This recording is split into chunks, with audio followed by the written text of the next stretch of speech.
고분 등의 옛날 무덤을 허가 없이 파헤쳐 유물을 훔치는 일을 두고 흔히 도굴이라고 합니다. 여기 한국 역사상 최악의 도굴꾼이 있는데 아이러니하게도 그는 한국인이 아닌 일본인입니다. 1909년 10월 26일 안중근 의사가 처단한 바로 그 이토 히로부미인데요. 하얼빈역에서 그를 처단한 안중근 의사는 즉시 일본군에 체포되었는데 어차피 그에게 불리하게 내려질 판결에 아무런 기대도 하지 않았습니다. 오히려 판사를 꾸짖고 일제의 만행을 고발하며 당당하게 재판에 임했죠. 일본 법정에서 안중근 의사는 왜 그를 처단할 수밖에 없었는지 15가지 이유를 조목조목 알렸는데, 가령 명성황후를 시해한 죄, 고종 황제를 폐위시킨 죄, 한국의 교과서를 불태운 죄, 군대를 해산시킨 죄 등등입니다. 조선 침략의 원흉 이토를 처단한 안 의사는 얼마 뒤 당당히 하늘나라로 돌아가셨죠. 그런데 안 의사가 거론하지 않았던 이토의 16번째 죄악이 하나 있는데 바로 도굴죄입니다. 함부로 조선의 문화재를 훔쳐 빼돌린 죄 역시 우리는 반드시 기억해야 합니다. 잘 알려지지 않았지만 그는 한국 문화재 중 고려 청제에 미친 인물이었습니다. 그래서 조선 땅 곳곳에 고려시대 무덤을 마음대로 파내고 고려자기를 빼돌렸습니다. 조상의 묘를 파헤친다는 것이 조선인들에게는 상상도 할 수 없는 불효였기 때문에 웬만큼 미친 정신 상태가 아니면 이런 짓을 저지르지 않는데, 이토는 그런 예의는 안중에도 없었습니다. 그렇게 일본 왕에게 거북 모양 주전자를 선물하고 일본 왕가 및 귀족들에게도 고려자기를 선물로 주며 자신의 입지를 강화해 나갔는데, 당시 1000점이 넘는 문화재가 일본으로 반출됐다고 알려졌습니다. 그런데 여기 극악무도한 이토 히로부미도 직지심체 요절 원본을 가지고 있다는 전설의 도굴꾼 서씨도 절대로 찾아내지 못함, 아니 영원히 찾아내지 못했을 고려 청자가 줄줄이 소세지처럼 끌어올려진 장소가 있습니다.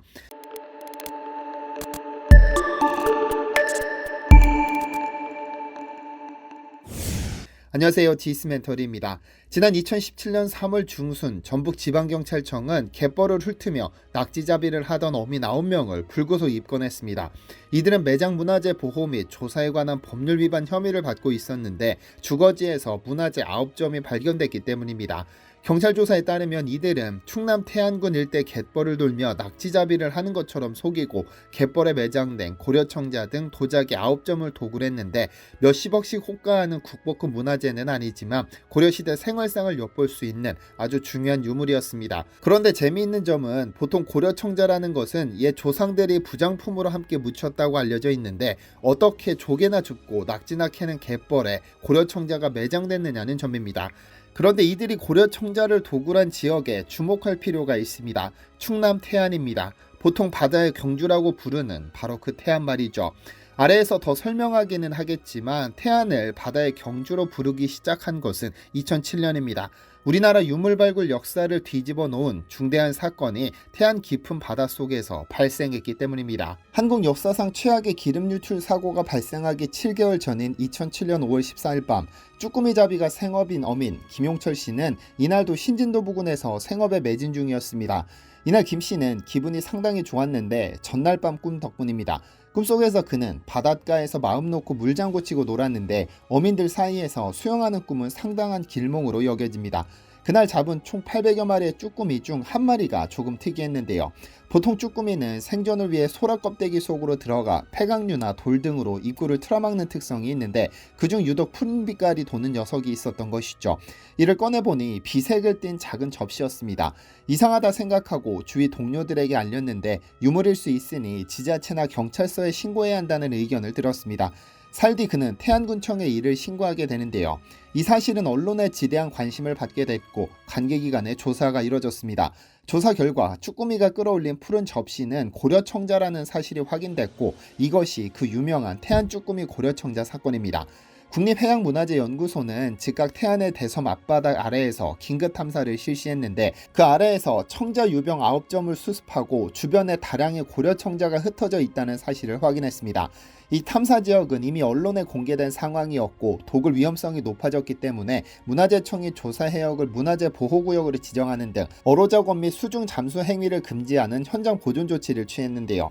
발굴 3일 만에 수심 15m에서 침몰선을 찾아냈는데 이 배에 태안선이라는 별명이 붙었습니다. 태안선에서는 약 25,000점의 유물을 인양했는데 그중 23,000점이 자기였고 대부분은 12세기에 제작된 청자였습니다.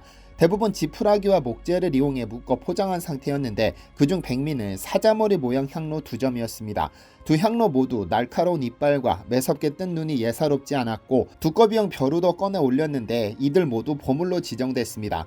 만약 도굴꾼이 이를 노리고 바닷속으로 들어갔다면 10억 원은 좋게 호가했을 보물들이 전부 빛을 보지 못했을 텐데요. 그렇다면 이 태안선의 발굴을 이끌어낸 쭈꾸미 어부 김용철 씨는 보상을 받았을까요? 네, 받았습니다. 조사 결과 이 청자들은 왕실에서 사용하던 최고급 고려 청자는 아니지만 적어도 귀족층이 사용하던 고려 청자 전반기의 모습을 간직하고 있는 소중한 유물이었고 김용철 씨는 6만 원을 보상금 명목으로 받았습니다. 상태가 양호한 고려 청자 한 점이 보통 1,000만 원을 호가한다고 봤을 때 대충 평균을 내도 2조 5천억 원이라는 천문학적인 금액이 계산됩니다. 그 덕분에 발견된 고려 청자 가격이 2조 원을 훌쩍 넘었지만 그가 신고한 것은 고작 쭈꾸미가 끌어올린 고려 청자 한 점에 불과했기 때문에 보상금은 고작 6만 원에 불과했습니다. 약 12만 원의 평가액이 책정됐으나 그조차도 개인 소유가 아니기 때문에 국가가 6만 원을 챙겼고 신고자가 6만 원을 받게 된 것이죠. 조상들이 남긴 문화재에 가격을 들이민다는 것이 조금 염치 없어 보여도 2조 원이 넘는 보물을 발견하는 단초를 제공했는데 고작 6만 원은 너무했다는 여론이 형성됐습니다. 그렇게 마련된 법이 매장문화재법 보호 및 조사에 관한 법률로 2011년부터 시행됐습니다. 법 제21조 3항은 발굴의 원인을 제공한 자에게는 문화재의 가치와 규모를 고려해서 대통령령이 정하는 바에 따라 포상금을 지급할 수 있다고 규정하고 있는 바 김용철 씨는 보상금 6만 원 외에 추가 포상금 2천만 원을 받았습니다. 문화재 평가액이 1억 원 이상인 경우 1등급으로 책정되기 때문에 1등급 포상금 2천만 원과 보상금 6만 원을 더해 총 2,006만 원을 받았습니다. 그런데 태안선 발굴 도중 새로운 신고가 접수됐습니다. 태안선 발견 지점에서 고작 2km 떨어진 마도 부근에서 어부 심선택 씨가 청자 26점을 인양했다는 신고가 접수된 것이죠. 이번에는 쭈꾸미가 아닌 그물에 청자가 걸렸습니다. 태안선이라는 중요한 침몰선이 발견된 만큼 국립해양문화재연구소가 본격적으로 발굴을 시작했고 이곳에서 고려시대 침몰한 선박 3척이 잇따라 인양됐습니다. 이들은 각각 마도 1호, 마도 2호, 마도 3호로 명명됐는데 태안선이 청자 운반선이었다면 이 침몰선은 곡물 등을 나르던 식량 운반선이었습니다. 물론 유물도 발견됐습니다. 마도 2호선에서는 청자 상감국화 모란 유로 중문, 매병 및 축찰과 청자 음강연화 절지문 매병 및 축찰 등 2점이 발견됐는데 이 유물은 전부 보물로 지정됐습니다. 당시 청자에 매달린 대나무 조각은 이들이 각각 참기름과 꿀을 보낸 택배임을 말해줬는데 이렇게 도굴까지 해서 찾아야 하는 최고급 명품 고려 청자가 생활 용기로 사용됐다는 점이 재미있습니다. 어쨌든 이 신고 덕분에 마도 1, 2, 3호가 발견됐고 인양된 유물의 가치는 약 3억 8천만 원으로 1등급으로 평가됐습니다. 심선택 씨는 이 신고 덕분에 약 3,384만 원을 포상금으로 10만 원을 보상금으로 받았습니다. 태안이 바다의 경주라고 불리기 시작한 것은 이 사건들이 중요한 역할을 했습니다. 그렇다면 경주야 신라의 천년고도니까 워낙에 유물이 많이 매장된 것이 이해되지만 태안은 어느 왕조의 수도는 아니었는데 왜 이렇게 바다에 침몰된 유물이 많은 것일까요? 이유는 바닷길 때문입니다. 고려 및 조선시대에는 곡창지대였던 전라도와 충청도에서 곡물을 싣고 수도인 개경과 한양으로 가려면 반드시 태안 앞바다를 지나게 됩니다. 그런데 안흥량이라고도 불리던 태안 앞바다는 우리나라 바닷길 중 가장 험한 곳으로 꼽힙니다.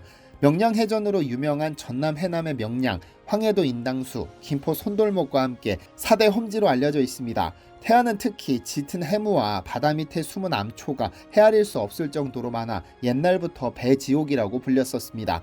옛날에는 선박을 운행할 때 한 척당 1개의 닷돌을 실었는데 태안 앞바다에서 발견된 닷돌이 무려 120점을 넘습니다.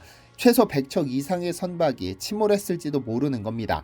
그렇다 보니 태안에서는 쭈꾸미가 고려청자를 끌어올리고 그물에 고려청자가 줄줄이 딸려 나오는 겁니다. 앞으로 태안에서는 또 얼마나 많은 보물선들이 등장하게 될지 기대됩니다. 시청해주셔서 감사합니다. 디시멘터리에서는 여러분의 제보를 기다립니다. 제 채널에서 다뤘으면 좋겠는 뉴스 또는 널리 알려졌으면 하는 영상은 디시멘터리 네이버.com으로 보내주시면 소중히 제작하겠습니다. 시청해주셔서 감사합니다.